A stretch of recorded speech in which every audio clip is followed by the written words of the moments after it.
But in the face of incredible protests across the country in support of justice for Black lives, specifically, George Floyd, Breonna Taylor, Ahmaud Arbery, in Atlanta itself, Rayshard Brooks. This is what Keisha Lance Bottoms, y'all's girl, y'all know y'all voted for Keisha Lance Bottoms, said in her State of the City address back on March 31st. And y'all, this was a state of, I watched this joke, and let me show you. This is a state of the city or a state of the state, whatever, an address to her constituents. This is some shit I'd never seen before. Not this part that we're about to see, because this part in itself is ridiculous and deplorable by itself. But she led off her State of the City address like thanking like her corporate sponsors, like Coca-Cola, like she thanked Grubhub for catering the breakfast for the State of the City address. I was like, I never heard this level of blatant corporate ownership of elected officials and of a specific city like this. Like, damn, that was weird. But anyway, this is what Keisha Lance Bottoms said back on March 31st when it came to how the city of Atlanta was going to deal with accountability for police, accountability, I'll use that phrase very, very loosely, and how the city intends to support the police. Notice that one explanation is way, way heavier and more detailed than the other two. Let's take a look at that, please.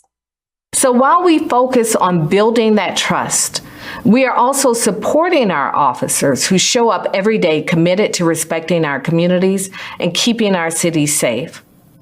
Supporting our officers and holding them accountable are not mutually exclusive. We can and should do both. You may recall that one of the major actions we took in supporting our officers was passing the largest pay increase for police in the city's history. We are also now working with City Council to enact a retention bonus to keep those officers from leaving the force. The good news is that men and women still have a desire to work in the Atlanta Police Department, and we are committed to putting an additional 250 new officers on the street during the next fiscal year. We currently have in training 3 new APD recruitment classes with a total of 90 recruits in the pipeline. Building on what we have learned from our advisory council on the use of force, we partner with policing experts to develop new training that includes de-escalation tactics. What that means is that officers are being trained on when and how to intervene to diffuse a situation when engaging members of our community. We're also committed to working with our philanthropic and corporate partners to build a new public safety training facility for our police officers and our fire department to ensure that they get top-notch training in a well-equipped facility. Right now, our public safety personnel are training in spaces that are too small, too old, and not up to technological standards. A top-notch city should have a top-notch training facility. Top-notch city should have a top-notch training facility. As you heard there, Keisha Lance Bottoms outlined more cops on the street, more money for cops, more training for cops, and a cop academy that is proposed in Atlanta that will actually raise dozens of acres of green space in a city that lacks increasingly more green spaces. However, there has been a cinch in this plan to build this cop academy in Atlanta, and has everything to do with people in Atlanta getting organized and voicing their vociferous opposition to this project. Guys, I want you to help me welcome to the program today Kamau Franklin, who is the founder of Community Movement Builders. He has been the founder of Community Movement Builders, and he's been a dedicated community organizer for over 30 years, starting in New York City. And now he is based in Atlanta. And a lot of you guys already know Kamau from Black Power Media. We co-host the Remix Morning Show together. Also, Kamau's over there with Renegade Culture and Riot Started TV. So Kamau, thank you so much for coming on over to Burn It Down with Kim Brown. We appreciate to see you today. How are you? I'm doing really good. Thanks for having me. I really appreciate being on your show.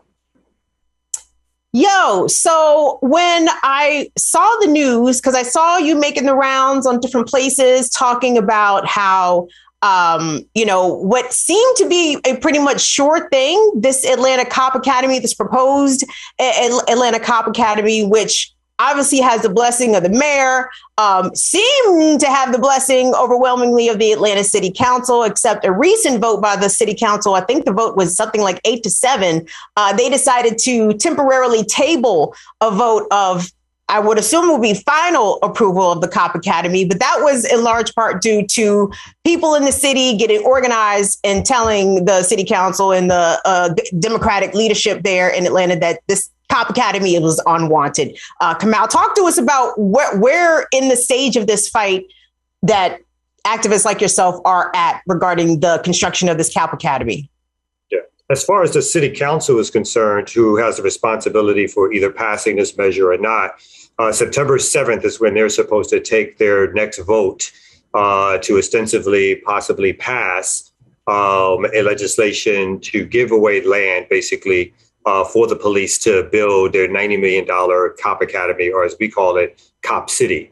And this fight started several months ago when the city and the City Council themselves thought that this was going to breeze through. There were no public hearings scheduled. This was something that had all the support of the City Council members, 16-0, and they just expected this to fly through. But then community organizers and activists caught wind of what was happening, concerned community members, and it's across the board. Folks who are worried about policing, over-policing, criminal activity by the police, to folks who are worried about the fact that they're going to chop down literally over 100 acres of forest in order to build this state-of-the-art police training academy, which is really a place for them to train how to more effectively not only arrest and harass Black people in the streets, but we also think this is a response to the George Floyd demonstrations of over a year ago, where they're learning new tactics on how to control organizers and activists who fight back against police brutality and police misconduct. So it's only through the organizing that's been happening over the last 7 or 8 weeks that we got to a stage where we went from no hearings to fake public hearings by the City Council, in which they did not allow anyone to speak at those hearings. They didn't let anybody except for the moderator see commentary. And then the moderator themselves chose what would be aired, to a place where the communities themselves had a public hearing. City Council members were forced to come out. Some City Council members even came out against the Cop Academy because they understood that overwhelmingly, we had over 100 speakers at that town hall, and all of them were opposed to Cop City. And again, it was across the spectrum: young, old, Black, white, straight, gay. Anybody who was concerned about politics in Atlanta were opposed to this Cop City. And so that's why we're at where we're at today, where we know more organizing is going to be needed, but we've at least temporarily put them on their heels when it comes to passing this straight through. You know, Kamau, when I was doing some research for this, 2 names kept popping up, and I'm like, who are these people? Because they don't seem like good people, whoever they are. And it was the Atlanta Committee for Progress and the Atlanta Police Foundation. And all throughout Keisha Lance Bottoms, plan for policing or reimagine policing for Atlanta, she kept talking about these private public partnerships. And I kept thinking to myself, that sounds terrible. Like, what role do corporations play when it comes to public safety and policing? So to talk to me about, if you know about how these organizations, the Atlanta Committee for Progress and the Atlanta Police Foundation, like, how do they factor into all this? And what kind of private public partnerships with corporations could Keisha Lance Bottoms be describing when she's talking about this in terms of policing in Atlanta? Well, if anybody knows Atlanta, they know that corporations dominate the political and economic scene, as in there are many so-called public-private partnerships, which essentially turn over public responsibility to private hands, where the private sector gets to raise money, gets to set the agenda, and gets to enact, whether that's construction and development to things like public safety. So in this case, you have the Police Foundation, which is basically a foundation that is well-resourced, that teams up with private enterprises, which include, or not strictly includes corporations, but also includes Spelman College and Morehouse College, who have joined on with these private funders to support this cop academy. And so far, $90 million has already been raised for them to build this cop city that they want to build. And this is instead of raising money again for public safety issues, for alternatives to policing issues, for housing alternatives.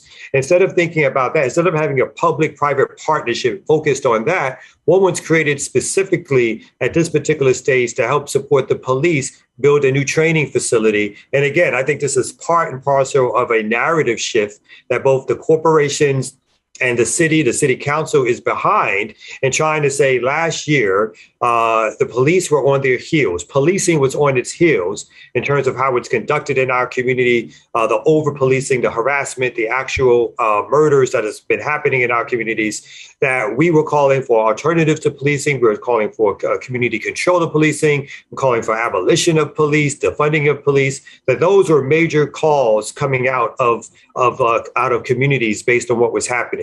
And these private interests, again, along with the city, joined together to sort of change the narrative, to talk about so-called crime increases, to talk about the need for having more police and how the police were treated badly. That's what happened last year. And I mean, that's what's happening at the earlier part of this year, which has now led us to this point where all you get on the news stations, and this includes the Atlanta Journal-Constitution, which is also a part of, which is the major newspaper here in Atlanta, which is also a part of this private partnership. So all of these corporate forces are lining up to protect and redeem the police's image as we as community organizers fight back against having more police in our streets to harass and control us.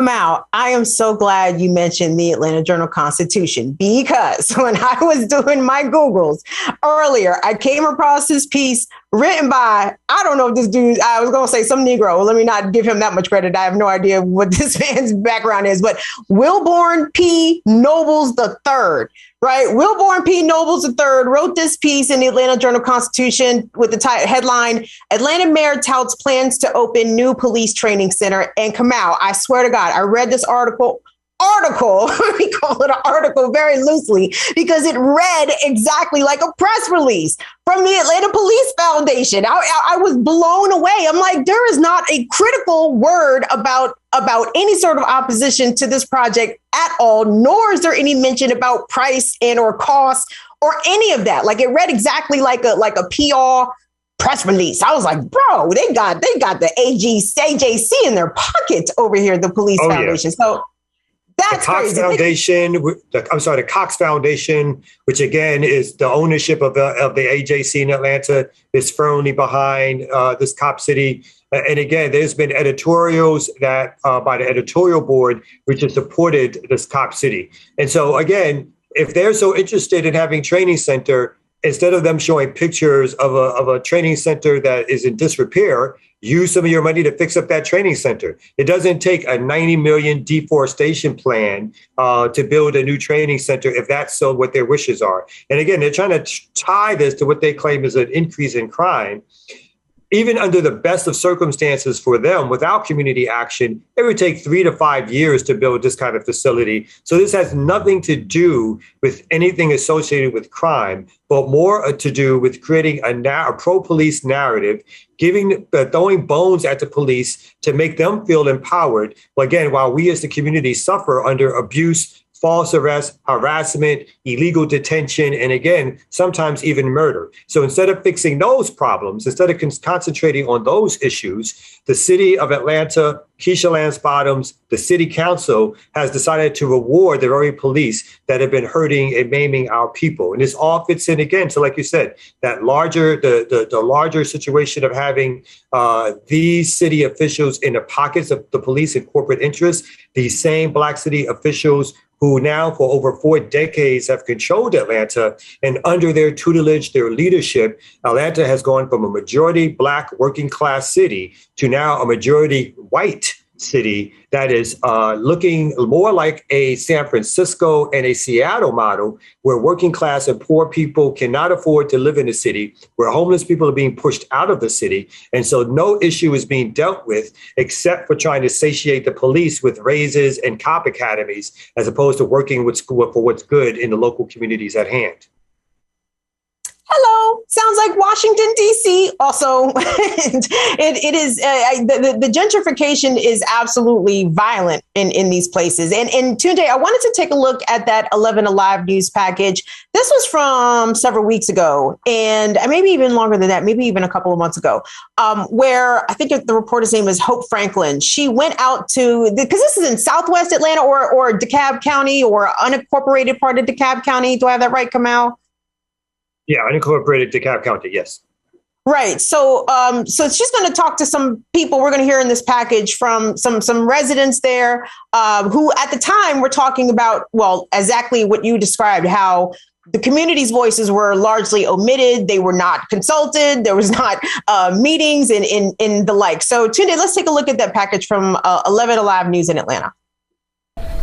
Why is this piece of land the subject of such debate? There's history, there is ecological importance to it. It's not the land itself. Don't destroy to create more destruction. Or what the city wants to do with the land. Completely oppose the city's proposal to lease forested land to the Atlanta Police Foundation for the development of a new police training facility. A police training facility on 150 acres of the old Atlanta prison farm. This is a mock-up of what the campus would look like. Outdoor and indoor shooting ranges, classes, and auditoriums for police, fire, and rescue teams to use for real-world training. Supporters believe it would help recruit. Opponents like Mina Turabi think it would hurt. This area has been so underserved for the past 20 years that this is the only green area that they have. The land is near low-income communities, uncared for homes, homeless citizens, and a police precinct. We always see police cars riding by, so you are already over-policing an area that's impoverished. Some speakers blasted the city council for not consulting residents.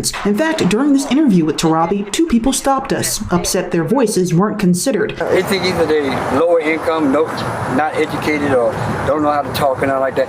But a lot of what they say makes more sense than anybody says. Continue to take away from the community while they're getting pushed out of a community. All 15 members of the Atlanta City Council voted to move the ordinance to the Public Safety Committee. Turabi maintains planning the facility here won't alone solve the problems. We need to actually address the root of crime instead of just trying to be reactive to it all the time. She and others aren't opposed to a training facility, but argue it shouldn't land on this land.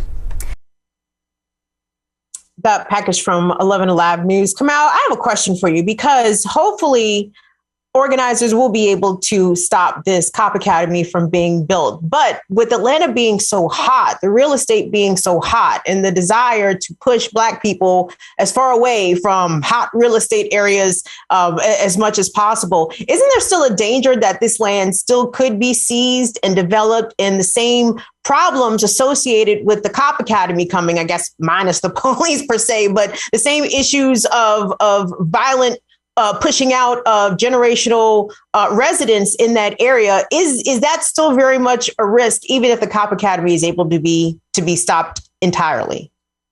Yeah, I mean, that's still always an issue in Atlanta. And again, whether the promise for this particular land that it would not be developed in a way that had large structures built that tore down forests, that instead it would be green space and parkland for the local community. But as you already stated, the issue that's happening in Atlanta, the use of land and how it's used and who gets to decide, and this is happening in many large cities, of course, across the country, but the use of that land is strictly going into corporate development, into big commercial development, box stores.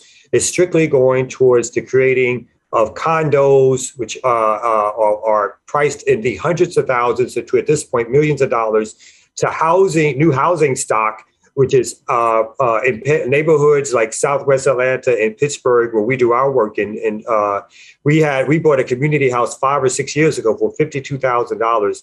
That community house is now estimated to be valued at $250,000.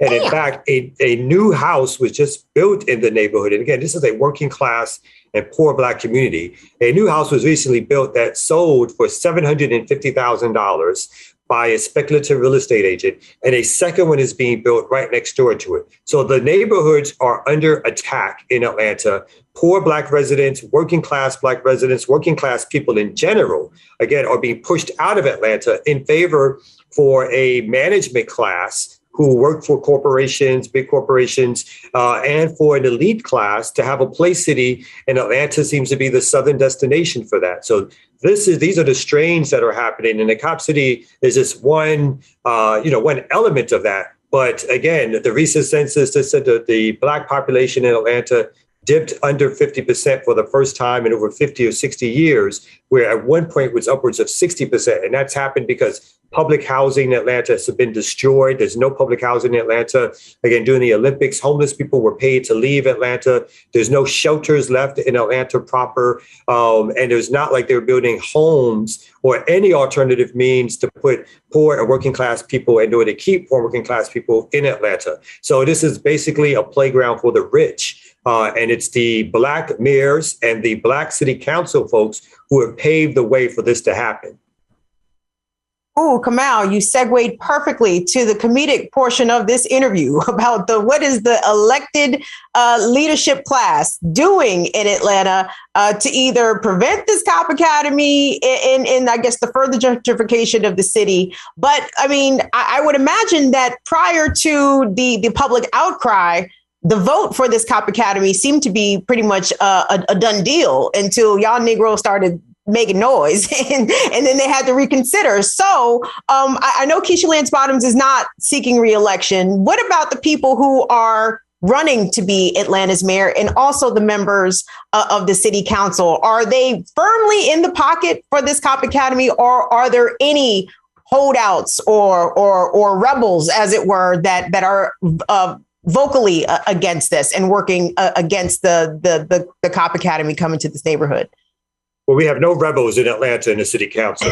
We do have maybe some progressives, some liberals. We have some people who can be moved on the issue. And we've had a few who have moved on the issue and said that they don't support the cop academy. And we've had a couple that say that they don't support the cop city where it's located now.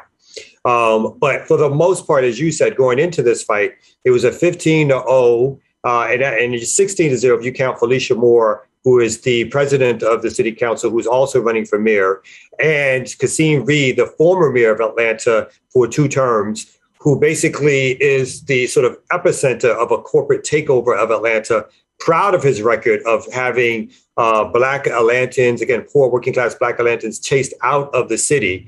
That for this city to now be on the verge of electing either Felicia Moore or Kasim Reed shows, again, the direction of where the city continues to head and the money resources that make these the most viable candidates. And then other candidates who may have alternative ideas cannot even raise the resources that these folks can.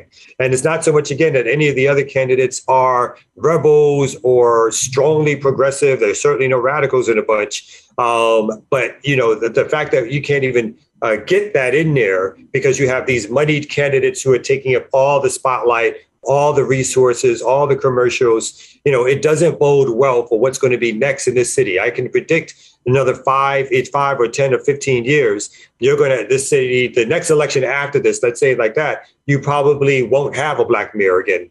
You won't have a majority Black city council. You will have a city in Atlanta that is less than 40% Black. And so the so-called Black Mecca is potentially over. It's only going to take resources to our communities, our community-based organizations, the fighting, the organizing to try to stop this and stop this now. But capital is big and capital is strong, and capital has had a 40-year head start with the support of, again, the Black City Council and the Black mayors. And so, you know, it doesn't bode well for who the next mayor would be for working class and poor people in Atlanta, and again, particularly for working class and poor Black folks in Atlanta. Well, Kamau, with this pending city council vote coming up, as you said, September 7th, we'll be keeping a close eye on this. For people who want to find out more about not only this, but other community struggles and actions that are happening in Atlanta, especially with community movement builders, where can they find you and find out about your work? Well, they can find us. You know, we have our website, communitymovementbuilders.org. We're on all social media. I would say Twitter, Instagram at Community Movement Builders. You'll find an upcoming rally happening this Friday at 7 o'clock in downtown Atlanta again, against Cop City. We're doing everything we can to keep the pressure on. And it's only because we've had town halls, demonstrations, people calling in to city council members, people pressuring the media to give a fair story about what's happening. It's only because of that we've even been able to push them back the way we have. And so that fight is continuing on. Well, keep up the amazing work, man. I hope y'all are triumphant in this fight, because no, the police absolutely don't need more. Regardless of if they don't need more, they're absolutely going to get more, but they absolutely should not get it just because they want it. that should not be good enough. So I appreciate the resistance down there in Atlanta with you and all the other people that are organizing against this. You guys, we've been speaking with Kamau Franklin. He is the founder of Community Movement Builders. You can also find Kamau Franklin over at Black Power Media, which I know everybody here is already a subscriber. So Kamau, thank you. Thank you again for coming on the show. I really appreciate it. Thank you. Peace. Appreciate you. See ya.